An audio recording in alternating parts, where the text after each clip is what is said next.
Les amis, votre traditionnel débrief de cette nouvelle journée d'Euro. On va évidemment évoquer le match de 15 heures entre l'Ukraine et la Slovaquie, puis on va évoquer le match de 18 heures entre l'Autriche et la Pologne, le match de la poule de l'équipe de France, avant de parler évidemment de l'équipe de France. Ne faites pas attention à la lumière, j'ai le débrief de l'équipe du soir en fond. Voilà, je regarde un peu les différentes images bien sûr, donc voilà, c'est vrai que la lumière peut un peu jouer, mais c'est dû au fait que j'ai la télé en fond pour voir un maximum d'images. Je n'ai pas envie qu'une information m'échappe par rapport au match d'aujourd'hui. On va évidemment commencer par débriefer le match de 15 heures entre la Slovénie et entre la Slovaquie, pardon. J'ai tendance à vraiment me tromper entre la Slovaquie et la Slovénie à chaque fois. Mais voilà, entre la Slovaquie et l'Ukraine, ce match de 15 heures qui était évidemment riche en enseignements aussi dans la poule de la Belgique, une poule qui s'annonce évidemment très serrée puisque l'Ukraine a gagné face à la Slovaquie dans un incroyable concours de circonstances. Les Ukrainiens qui étaient dans un premier temps menés 1-0 et qui ont réussi à marquer 2 buts coup sur coup en deuxième mi-temps, 2 buts qui résultent d'ailleurs à chaque fois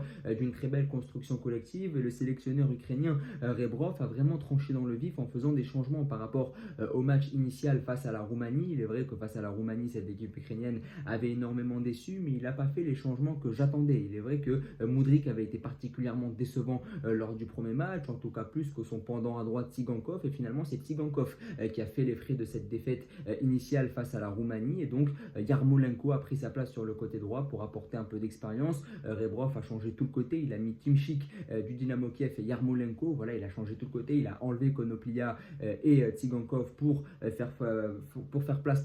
à ce nouveau côté droit. Donc il est vrai qu'il n'a pas eu peur de faire des choix forts et ça a parfaitement marché. Et même si dans un premier temps, on aurait pu penser que les Ukrainiens allaient perdre ce match parce qu'ils ont été tout d'abord menés face à cette équipe slovaque qui est évidemment en confiance et qui a beaucoup de joueurs de qualité comme Dubravka dans les buts, Skriniar en défense ou encore Lobotka au milieu qui fait toujours un boulot merveilleux en sélection. Il est vrai que les Slovaques étaient en confiance par rapport à leur victoire initiale face à la Belgique, mais ce qui changeait sur ce match-là pour les Slovaques, c'est qu'ils devaient jouer un jeu davantage protagoniste parce que face à la Belgique, ils étaient condamnés à défendre. Ils avaient ouvert le score relativement tôt dans le match, donc ils avaient pu faire le dos rond et jouer bloc bas face à cette équipe de Belgique qui avait évidemment les qualités pour conserver le ballon. Mais aujourd'hui, face à l'Ukraine, la Slovaquie devait proposer du jeu pour espérer l'emporter parce que l'Ukraine aussi devait aussi jouer défensif, n'avait pas à s'exposer non plus énormément. Mais il est vrai qu'on a quand même vu un match de qualité. Alors je ne vous mens pas, je ne l'ai pas analysé en profondeur, je l'ai un peu mis en fond pour essayer de dresser les grandes lignes. Mais globalement, ce qu'on a vu, c'est une équipe de Slovaquie qui devait confirmer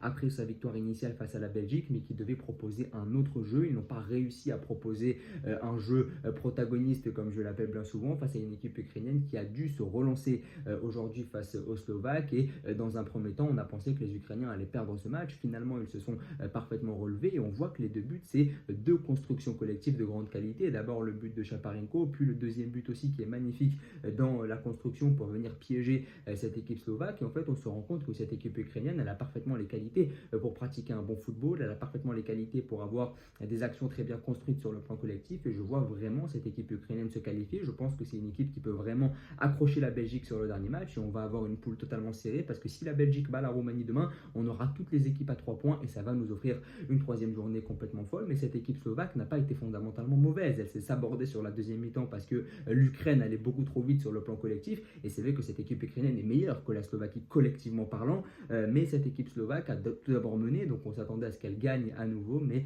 finalement l'Ukraine qui vient marquer 2 buts coup sur coup et donc qui libère un peu la patrie et qui permet à cette poule de se relancer parce que le fait que l'Ukraine gagne ce match-là, ça redistribue un peu les cartes dans cette poule. Évidemment, côté ukrainien, on se rend compte qu'il y a quand même une équipe de qualité qui est capable de proposer des choses. On va maintenant évoquer le match de la poule de l'équipe de France à 18 heures entre la Pologne et l'Autriche. Et celui-là, je l'ai analysé un peu plus profondément pour évidemment voir le deuxième match de la sélection autrichienne qui m'avait énormément déçu lors du match initial face à l'équipe de France. J'avais trouvé qu'ils étaient un peu trop frileux dans le jeu, qu'ils ne proposaient pas grand-chose, qu'ils étaient très agressifs et ce pour pas grand-chose. Aujourd'hui, ils ont été tout aussi agressifs que lors du match face à la France, alors un peu moins sauvages entre guillemets. Ils n'ont pas balancé des joueurs sur le panneau publicitaire, ils n'ont pas cassé le nez du capitaine de l'équipe adverse, mais ils ont clairement été aussi agressifs sur le pressing, mais cette fois-ci agressifs dans le bon sens du terme. Et j'ai énormément aimé, je l'ai mis dans mes notes, l'axe gauche de cette sélection autrichienne. D'ailleurs, c'est de là que vient le but autrichien avec Mouene, Sabitzer ou encore Grilic qui venait vraiment sur ce côté-là,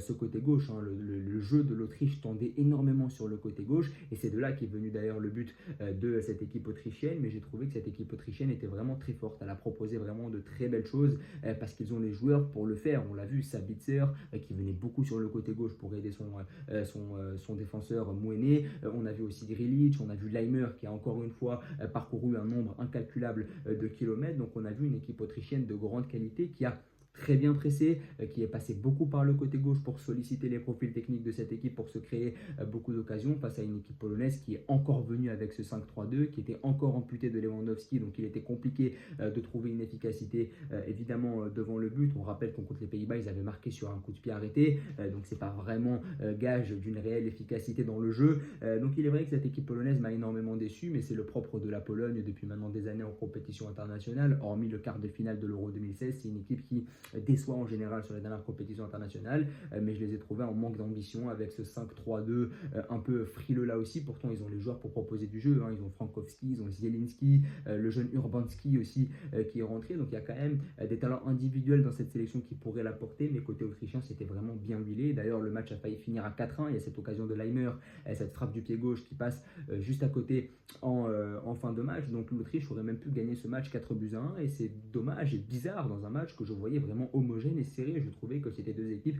qui avaient tout de même un niveau assez adéquat. On a vu que la Pologne avait donné du fil à retordre sur le premier match face aux Pays-Bas, ne s'inclinant que dans les dernières minutes grâce à l'entrée de Weghorst, et puis cette équipe autrichienne qui avait montré un visage évidemment compliqué face à cette équipe de France, et c'est un euphémisme que de le dire. Il y avait énormément de largesse défensive, et si le match ne finit pas 4-0 face à l'équipe de France, c'est parce que les Bleus ont manqué d'efficacité sur le match initial, mais ils avaient montré beaucoup de faillites, et aujourd'hui défensivement c'était super costaud, que ce soit Poch, le défenseur de Bologne, Liénard, le défenseur de Fribourg formé au Real Madrid. J'ai trouvé que c'était particulièrement costaud côté autrichien. Si Lewandowski avait joué, la donne n'aurait pas été la même. Contre l'équipe de France, on a vu que contre des profils rapides devant, ça pouvait clairement se saborder parce que ces défenseurs sont assez lents, mais aujourd'hui ils ont réellement tenu la baraque face à la Pologne, et j'ai été vraiment impressionné par l'Autriche. Et quand on voit, on va y revenir après, le match produit par les Pays-Bas aujourd'hui, je pense que l'Autriche peut tout à fait accrocher, voire battre les Néerlandais sur le dernier match. En tout cas, j'ai été agréablement surpris par cette sélection autrichienne qui a parfaitement su se relever. Aujourd'hui, un très bon pressing, une défense en 4-4-2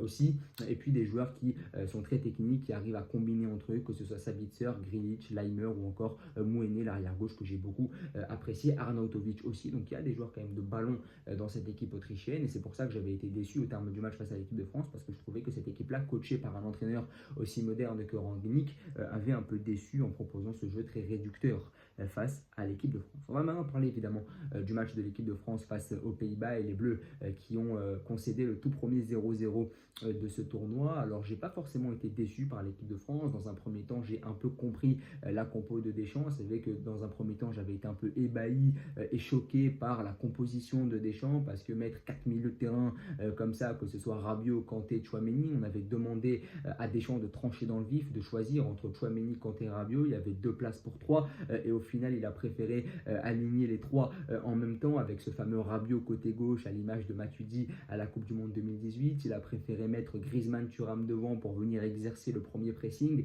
Dembélé à droite. Je n'ai pas compris pourquoi est-ce que Giroud, Coman ou encore Barcola étaient sur le banc. J'avais fortement critiqué ça sur TikTok. D'ailleurs, n'hésitez pas à venir me retrouver sur TikTok, Momo parle de foot. Mais c'est vrai que sur TikTok, j'avais critiqué le fait que les meilleurs joueurs étaient sur le banc. Mais quand on voit que Giroud et Coman ne sont pas physiquement à 100%, que Barcola est encore un novice en équipe de France, on se rend compte que cette composition d'équipe, elle est finalement faite par défaut. Et lorsque j'ai vu le côté droit des Pays-Bas, je me suis dit que mettre Rabiot côté gauche pour boucher un peu tout ça, eh bien c'était pas si mauvais que ça, et ça se tenait vraiment. J'ai trouvé que c'était réellement pertinent de mettre Rabiot, Théo sur ce côté-là, parce que Rabiot pour aider Théo Hernandez en phase défensive, et quand on voit que Dumfries et Frimpong qui sont supersoniques occupaient le couloir droit de cette sélection néerlandaise, il m'est apparu tout à fait pertinent que Deschamps décide de miser sur Rabiot côté gauche. Après, je n'aime pas cette frilosité vivacité, je n'aime pas cette rigidité qu'a Deschamps à mettre 3-4 milieux de terrain à vocation défensive, mais aujourd'hui la perspective de faire un 0-0 ne dérangeait pas vraiment Didier Deschamps dans le sens où le boulot est fait et on sait qu'à l'école du pragmatisme, Didier Deschamps est le meilleur élève, donc forcément aujourd'hui ce match-là, cette équipe de France ne m'a pas forcément déçu parce qu'au final les fins justifient les moyens, c'est comme pour Southgate avec l'Angleterre, tu prends 4 points, tu as une victoire et un nul, tu n'encaisses 0 but sur les deux matchs et ce qui m'a vraiment déçu aujourd'hui c'est l'inefficacité des Néerlandais. C'est vrai que quand tu as Depay, Gakpo, Simon sur le front de l'attaque, tu t'attends à beaucoup mieux de la part de cette sélection et aujourd'hui cette sélection n'a été que très peu dangereuse. Alors c'était aussi dû au fait que cette équipe de France était particulièrement solide derrière avec Saliba et Upamecano que je trouve particulièrement serein, mais d'un autre côté j'aurais vraiment aimé que les Néerlandais apportent beaucoup plus offensivement. Ils avaient ce côté droit avec Dumfries et Frimpong qui étaient là évidemment pour faire du mal à Théo Hernandez. On sait que Théo a des lacunes défensives, pourtant Théo n'a pas franchement pris l'eau aujourd'hui, il n'a pas été inquiété, et puis offensivement, Depay très décevant dans les combinaisons, Simons un peu inexistant, Gakpo bien muselé globalement par Jules Koundé, donc j'ai été déçu par cette attaque néerlandaise qui a manqué d'ambition à mon avis ce soir, parce qu'il y avait vraiment des choses à faire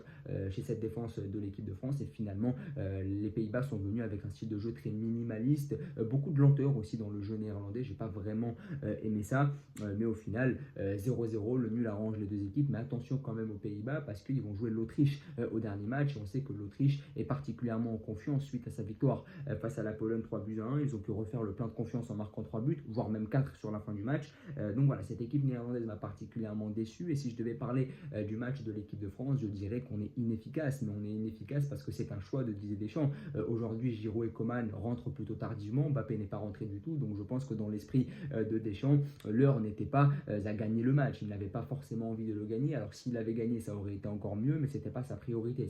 c'était vraiment de faire un clean sheet, et c'était vraiment de se dire peut-être que sur un miracle on peut marquer un but. D'ailleurs l'équipe de France a failli le faire, Griezmann a eu 2 occasions, la première en première mi-temps avec Rabiot qui le décale, il est particulièrement surpris que Rabiot lui mette le ballon, donc il la loupe, et puis la deuxième sur ce superbe service de N'Golo Kanté où il rate son face-à-face face à Verbruggen, et d'ailleurs je le trouve un peu trop gentil devant le but Griezmann sur cette situation-là, mais la France passe à 2 doigts de gagner le match, et la France aurait dû gagner ce match plus que les Pays-Bas, en tout cas en termes d'occasions créées notamment offensivement, mais sur le côté gauche, quand tu as Rabiot pour essayer de créer quelque chose offensivement, tu es forcément limité, parce que Rabiot, il est plus apte à revenir en retrait, plus apte à faire la passe qu'à marquer, qu'à tirer ou qu'à créer une situation. C'est vrai que Rabiot, il était là vraiment pour défendre, il était là pour essayer de canaliser Dumfries et Frimpong, plus que pour marquer un but qui aurait pu nous faire gagner. Donc il est venu vraiment avec cette stratégie résolument défensive pour empêcher les Néerlandais de marquer, de se créer des occasions, notamment dans le dos de la défense, mais il n'est pas vraiment venu pour déployer un jeu protagoniste et pour gagner. Pourtant, j'ai été agréablement surpris parce que globalement, l'équipe de France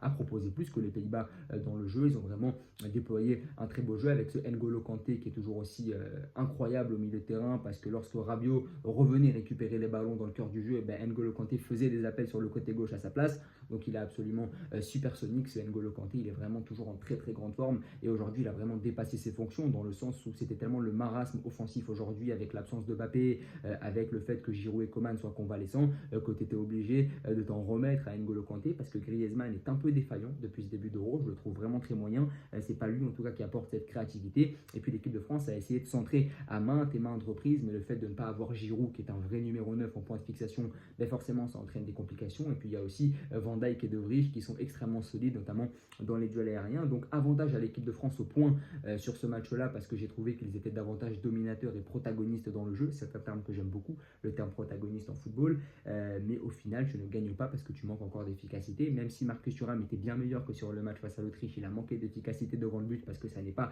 un numéro 9 dans l'âme, mais au final globalement déçu par cette équipe néerlandaise sur le plan offensif, mais qui a su se montrer solide défensivement, et globalement déçu par l'inefficacité de cette équipe de France parce que c'est un seul but en 2 matchs pour les Bleus, et c'est un CSC, donc forcément c'est particulièrement inquiétant offensivement, mais peut-être que ça va s'améliorer avec le retour de Kylian Mbappé ou encore les entrées de Coman, Barcola ou encore Olivier Giroud. En tout cas, n'hésitez pas à me dire ce que vous en avez pensé, à vous abonner, à liker et à partager. Merci beaucoup.